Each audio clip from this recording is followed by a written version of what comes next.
capsize, baby.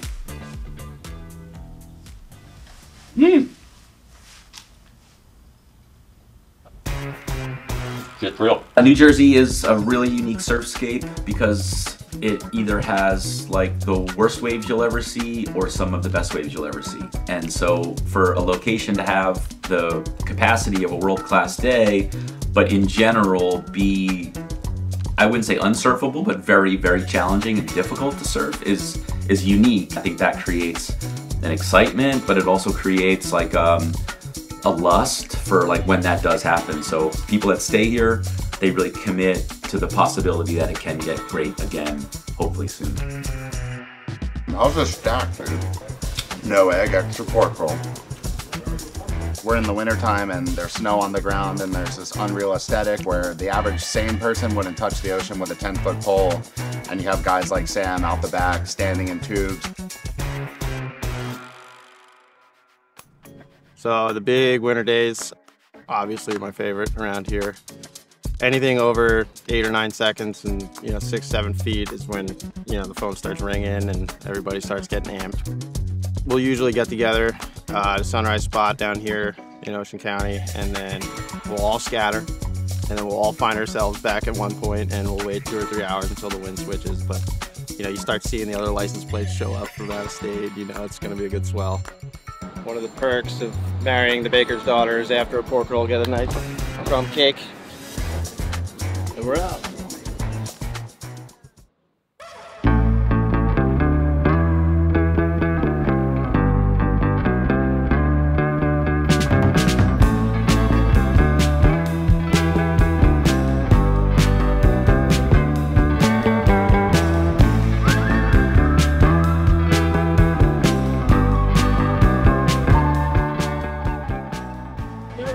Pork roll, egg and cheese on an egg everything. Yeah. With salt and ketchup. I paddled out with Brendan Ty that day and get that raw power and feel that here and like have it super close, almost like breaking way out and not hitting the bar. Yeah, it's really memorable, and just like the whole crew out there just made it fun and cool. Yeah, that day was extra special. We had never seen energy like that in my lifetime around here. I can't remember a day that was that big and that clean. I've seen it that big before, but I don't remember it being that clean. Just to have those kind of conditions with that much swell was pretty impressive. You can see a swell coming 2 weeks ahead of time and pretty much know when to take off work, almost to like the hour when the wind's gonna go offshore. So it's super easy to time, and we have been seeing more and more kids linking up trips to the area from California. We've even had kids from Hawaii, Florida, all over the East Coast. Watching Tosh and Quinny was really special to me. Just kind of watching their approach on alternative boards. It's just fun, and then you get to surf with your friends. You get a pork roll, egg and cheese, salt, pepper, ketchup.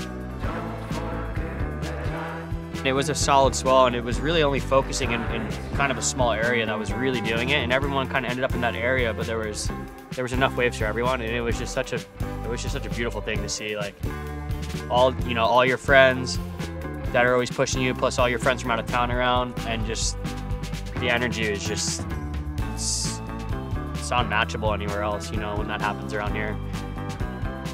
It was so powerful and there was so much energy.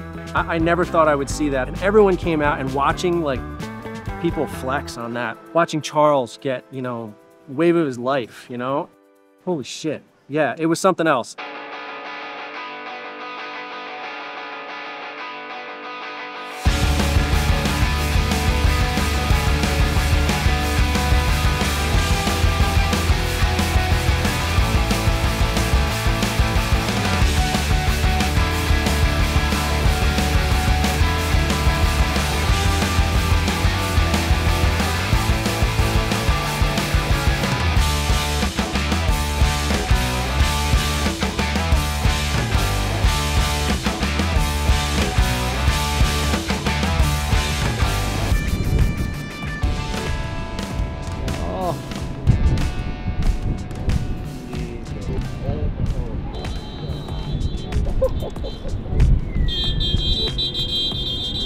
I started off with surf photography before I ever started surfing.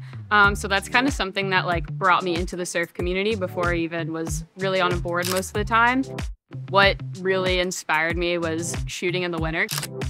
This is something that is right at home and like right there, and in the winter, like there's waves, and finding like-minded people and other girls that were surfing really was inspiring and was a nice feeling of community. It's really cool to just have so many friends and like such a big network of women that you can reach out to and just have them all in the water with you. Those are the people that you end up, you know, wanting to hang out with outside of the water. You know, there's a greater chance of just high quality short period surf in the winter, and it's just awesome to see how much the community has grown in New Jersey and how psyched everyone gets to kind of push each other and, you know, into these more critical situations. Luckily enough, this community has given me my friends and opportunities, and pretty much every positive experience I've had in my life I can attribute to our community. So anything I can do to film my friends and help storytell for my backyard it's an honor. The camaraderie between the different towns and the different surfers is there, but I feel like there's always a friendly rivalry with friends, and it just, you know, like the group that we always surf with kind of pushes each other, and it's fun for me because I'm really old, and the younger kids, it's always fun to surf with because they just keep me on my toes and push me, and I love every aspect of that.